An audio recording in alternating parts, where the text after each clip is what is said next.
தேர்தல் சீசன் வந்தால் மட்டுமே பிரதமர் மோடி அடிக்கடி தமிழ்நாடு பக்கம் வருவார்னு முதல்வர் ஸ்டாலின் கடுமையா விமர்சித்திருக்காரு.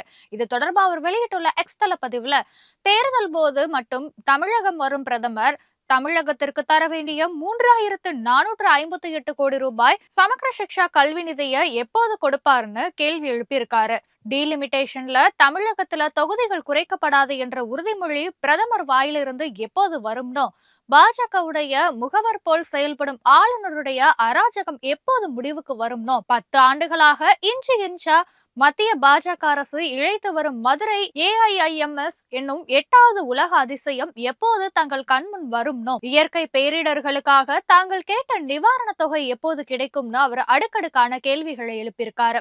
ஓசூர் விமான நிலையம், கோவை மதுரை மெட்ரோ திட்டங்களுக்கு எப்போது ஒப்புதல் வரும்னோ, கீழடி அறிக்கை எப்போது வெளியே வரும்னோ, ஒட்டுமொத்த தமிழக மக்களுடைய கோரிக்கையான நீட் விலக்கு எப்போது அமலுக்கு வரும்னு முதல்வர் கேள்விகளை எழுப்பியிருக்காரு.